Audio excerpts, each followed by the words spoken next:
So one of the things I think too as an artist that you try to work on is making sure that when someone books you for an event, that you look the part, you bring them the dignity that they deserve to the part, right? And sometimes it's about obviously keeping your identity as an artist, but also raising that up to whatever the purpose of the event is. So if it's gonna be, hey, everybody's gonna dress up, I'm gonna try my best to match that. The group we're performing for today is called the Kaya Moore Foundation. This group was started by an 11-year-old girl who was a victim of bullying in school. And no matter how much she tried to ignore the bullying, her story is that it just continued to get worse and worse and worse, to the point that she said that she felt like dying would be better than living. Keita Moore, who is her mother, sat down with her, who was a powerful business owner, beautiful mind, great human being, put together this organization so that they can, one, help other young people find their voice, and then two, to shed light on the bullying epidemic that's not just sweeping, the inner city with youth, but it's across the country. Because my vision for you is that eventually this space won't be able to hold the amount of people that will come to this space.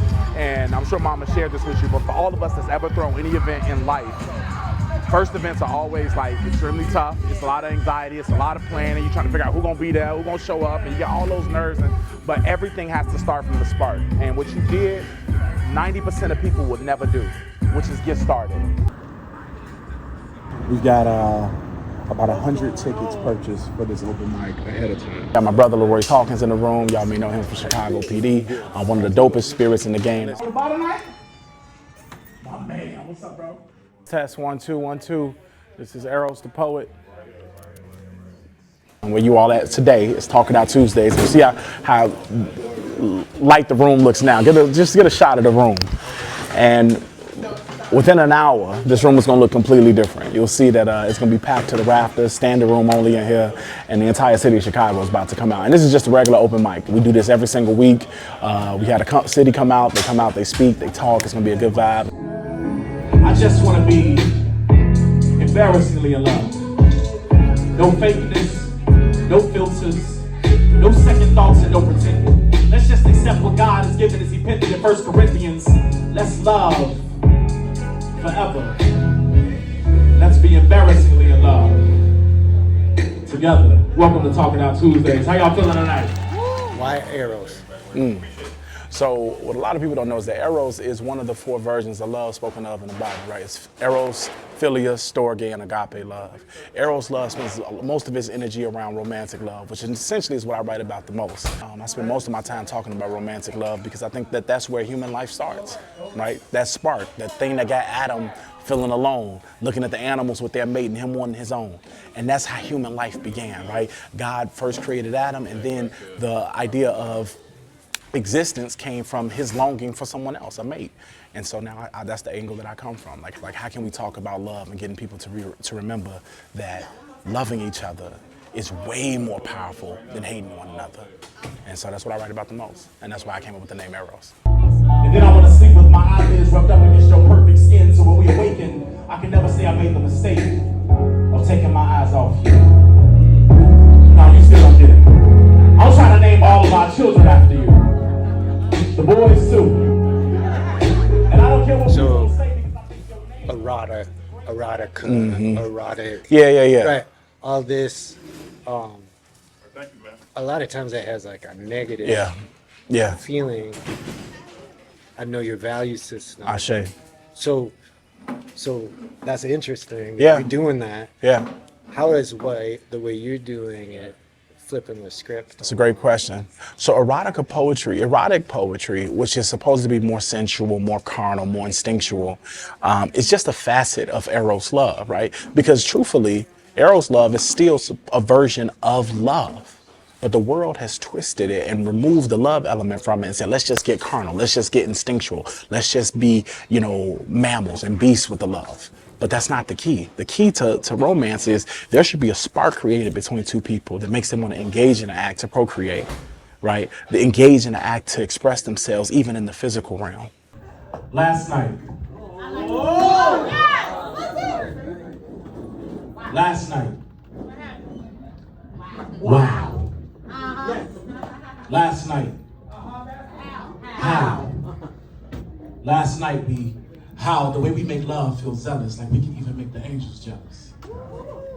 You see, they've never seen human beings who can fly without wings or ascend to heights that they've never even been. We were intimate. And there was a certain flavor in your favor, like we were eating intimates. No thoughts of ending it, even when we finished it. I was inside of you. I sat and had a conversation with your lower vibrations. I talked to your traumas. I even spoke to your subconscious about everything that makes you self-conscious. And you said, Eros, now that you're inside of me, I need you to learn to love every single side of me. You said, do more than have sex with this body. I need you to love me on a level more godly. My body be where God be. You see, having access to you physically was really just the smallest part of it. You've been with niggas who loved your shape, but they couldn't differentiate when you were bent out of it. That's why every time love started, you was always stopping. That's why you took your open heart and you put a lock on it, because you needed to feel secure. So you boxed your love behind a metal door. Safe. But that's not where you wanted it to stay, because you hadn't yet found a better place. And so here we lay, just centimeters apart, hands on hearts. I pump my love into your chest while giving you my breath. We call that CPR. See, we are still recovering. And I think that that's the key. It's not a matter of just, oh yeah, let's, just get out here and run wild. It's about, let's find a heart that connects to ours the right way, and then share this very physical, beautiful experience that God gave us to engage in. And so that's the angle I take it from. It ain't just about, oh, okay, yeah, I like somebody, I feel attracted to him, I want to do something to him. It's really about, I want to share an experience with someone in the physical and the spiritual, which is the complete picture for man and woman, in my opinion. Last night.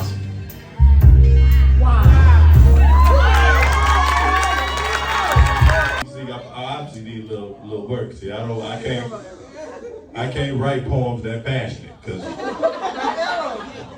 Eros lives a different lifestyle to me. That's a different lifestyle. That's you know what I'm saying? Listen to me.